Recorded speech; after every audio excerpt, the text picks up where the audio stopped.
विपरीत लिंग की ओर आकर्षण एक प्राकृतिक भावना है, लेकिन जब यह अनियंत्रित हो जाता है तो ये कई प्रकार के दुख और समस्याओं का कारण बन सकता है।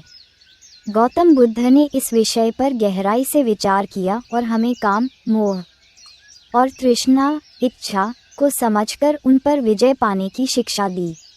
विपरीत लिंग की ओर आकर्षण क्यों होता है? आकर्षण कई कारणों से होता है, जैसे प्राकृतिक प्रवृत्ति, ये जीवों में स्वाभाविक रूप से मौजूद है ताकि सृष्टि का संचालन होता रहे। संस्कार और वातावरण, हमारा समाज, फिल्मों और मीडिया का प्रभाव हमें सिखाता है कि प्रेम और आकर्षण सबसे महत्वपूर्ण चीजें हैं। असंतोष और अधूरी इच्छाएं, जब मन अशांत होता है या हमें कोई आंतरिक खालीपन महसूस होता है तो हम इसे किसी व्यक्ति के साथ जोड़कर पूरा करने की कोशिश करते हैं। काम, वासना की शक्ति, ये शरीर और मन पर गहरी पकड़ बना लेती है, जिससे व्यक्ति अपने विवेक को खो सकता है। बुद्ध ने आकर्षण और वासना को लेकर क्या सिखाया? गौतम बुद्ध ने बताया कि वासना और मोह के कारण ही व्यक्ति संसार में भटकता रहता है और बार बार जन्म मृत्यु के चक्र में फंसता है। उन्होंने इसे समझने और इससे मुक्त होने के लिए कई तरीके बताए। अनित्य, इम्परमानेंस का बोध। बुद्ध ने कहा कि यह शरीर और इसकी सुंदरता स्थायी नहीं है। सुंदरता और आकर्षण कुछ समय के लिए होते हैं, लेकिन धीरे धीरे ये नष्ट हो जाते हैं। उदाहरण, यदि कोई व्यक्ति आज सुंदर दिखता है तो समय के साथ वह बूढ़ा हो जाएगा, बीमार होगा और अंततः मृत्यु को प्राप्त होगा। जब हम इस सच्चाई को समझते हैं तो हमारा आकर्षण अपने आप कम होने लगता है। मध्यम मार्ग, मिडिल पाथ। बुद्ध ने न तो वासना में पूरी तरह डूबने को कहा और न ही इसे जबरदस्ती दबाने को। उन्होंने सिखाया कि हमें एक संतुलित दृष्टिकोण अपनाना चाहिए, जहां हम आकर्षण को समझें लेकिन उसके गुलाम न बने।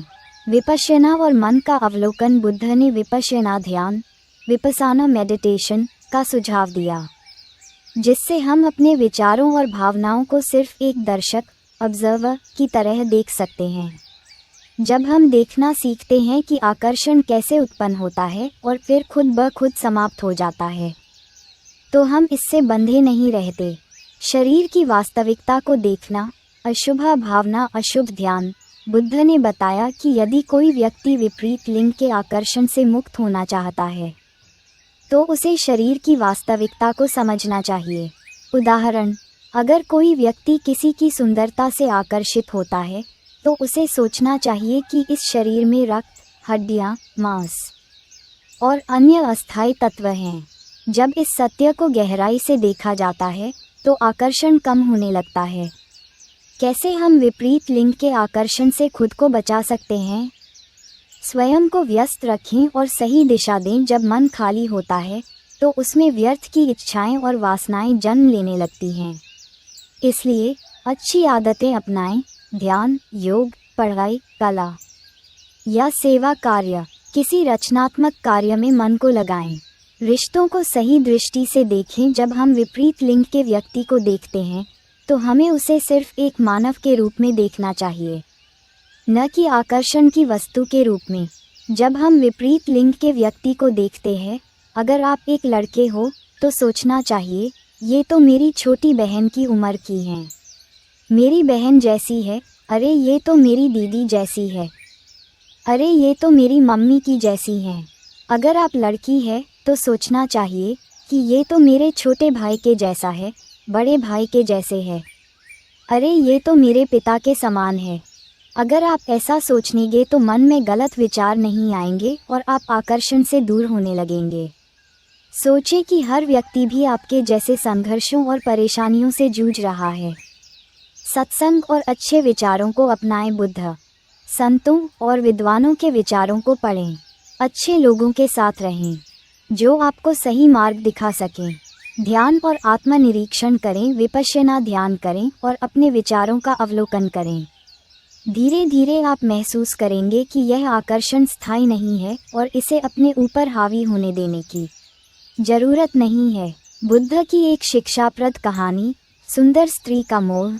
एक बार एक भिक्षु बुद्ध के पास आया और बोला, भगवान, मेरा मन बार बार एक सुंदर स्त्री की ओर आकर्षित हो रहा है।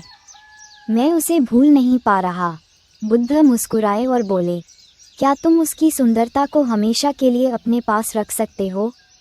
भिक्षु ने कहा, नहीं भगवान, वह एक दिन बूढ़ी हो जाएगी और उसका शरीर भी नष्ट हो जाएगा। बुद्ध बोले, तो फिर तुम किसी ऐसी चीज़ के लिए क्यों परेशान हो रहे हो जो स्थायी नहीं है? ये सुनकर भिक्षु को सत्य का बोध हुआ और वह मोह से मुक्त हो गया। आकर्षण स्वाभाविक है, लेकिन इसे समझदारी से नियंत्रित करना जरूरी है। अनित्य इम्परमानेंस को समझकर मोह से बचा जा सकता है। विपश्यना और ध्यान के माध्यम से मन को शांत किया जा सकता है। विपरीत लिंग के प्रति सही दृष्टिकोण अपनाकर हम मोह और दुख से बच सकते हैं। बुद्ध कहते हैं, जिसने अपनी तृष्णा पर विजय पाली वही सच्चा विजेता है।